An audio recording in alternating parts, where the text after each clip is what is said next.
Hi everyone, welcome to my channel. One of the most interesting topics in history is forgotten civilizations. These are cultures that have either been lost to time, like the civilization on Easter Island, or completely vanished from the face of the earth, like the Indus Valley Civilization.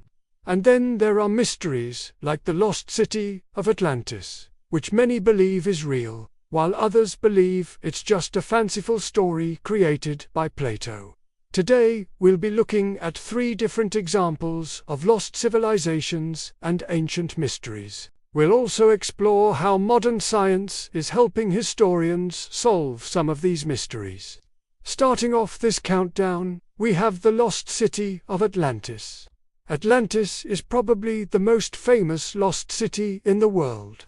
It was first described by the Greek philosopher Plato.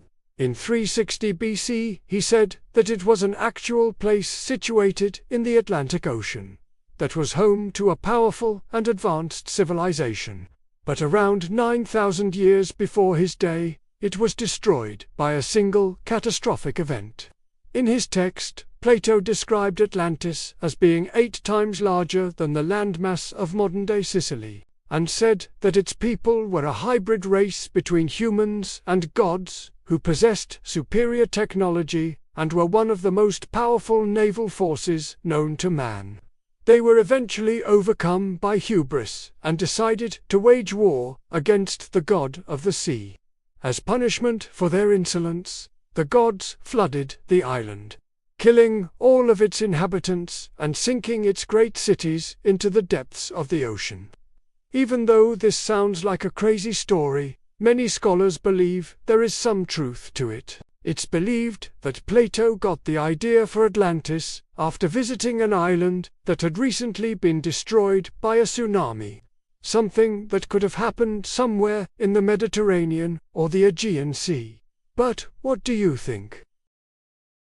Is Atlantis real or just a myth? Let me know your thoughts in the comments below. Moving on, in our second spot today, let's talk about the Indus Valley Civilization. This was a Bronze Age civilization that lived along the Indus River in what is now Pakistan and northwest India. It flourished from around 2800 BCE to 2000 BCE. During the 3rd millennium BCE, it's considered one of the world's first true civilizations. The cities were laid out with grids of streets and impressive public works projects. The people farmed cotton fields, kept cattle, sheep, and goats, and they made seals with pictures of animals and geometric patterns. But one thing that has really stumped archaeologists is their script. Researchers say that the script has not yet been deciphered, because it's too difficult to understand. Some researchers even think that their script used a system of numbers instead of letters of the alphabet, but no one knows for sure. As of right now, historians have been unable to figure out if they had a written language, and if so, what it says. In our third spot today, let's look at Göbekli Tepe. Göbekli Tepe is a site located in southeastern Turkey. It's believed to have been the world's first settlement and is certainly one of the most exciting archaeological sites discovered in recent decades. Archaeologists uncovered evidence that shows it was inhabited as far back as 9500 BC. But here's where things get crazy. At the time it was occupied, humans hadn't yet invented farming or domesticated any animals. Which means the people who lived there must have lived off the land, eating only what they could find. How they supported themselves is a mystery. But it's believed they may have hunted wild animals and gathered plants and fruit.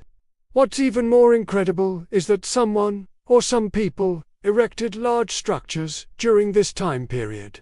While it's true that other settlements existed around the same time, none of them had such massive structures. Historians still don't know exactly why the people constructed temples. They were made of limestone pillars arranged in circles. The pillars were carved with all kinds of images, including animals like lions, bulls, and gazelles. as well as handprints and other abstract shapes. One of the most fascinating aspects of Göbekli Tepe is that it predates the invention of pottery and metal tools. People at the time lived in round huts made of mud, brick, and wood. It really is mind-blowing that someone would erect such large buildings without having invented the wheel or any kind of metalworking technology. Archaeologist Klaus Schmidt, who headed excavations at the site for many years, said that it's hard to fathom just how primitive life was at the time. He said that the people who lived there were not using metal tools, had not domesticated animals, had no pottery, and were not even settled farmers. Yet they were building giant stone structures that weigh several tons. In our fourth spot today, let's head over to the remote island of Easter Island. Easter Island is a small volcanic island that's part of Chile. It's roughly 3,500 kilometers off the coast of Chile. The island is famous for its approximately 900 extant monumental statues called Moai. These were carved between 1400 and 1700 AD and were built by the island's indigenous population called the Rapa Nui.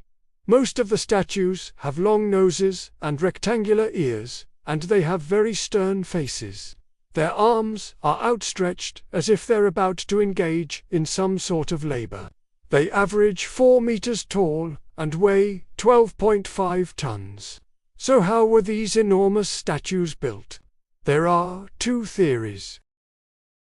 One theory says that they were built by a team of artists.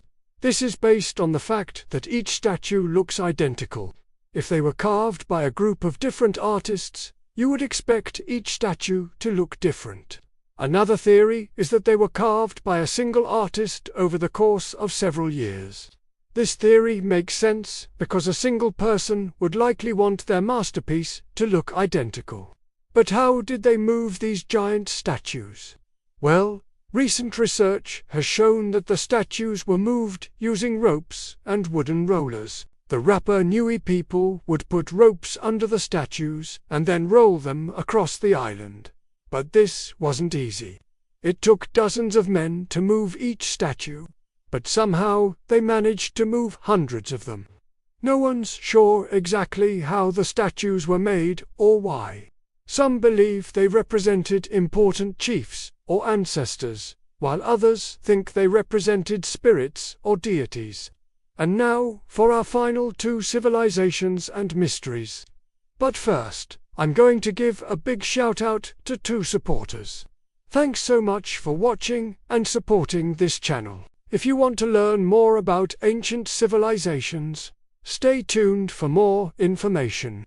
In our fifth spot today, let's talk about the civilization that built Stonehenge. Stonehenge is an ancient monument located in Wiltshire, England. It was built in 3 phases. The first phase began around 3100 BC, when a circular ditch was dug and large banks of earth were erected.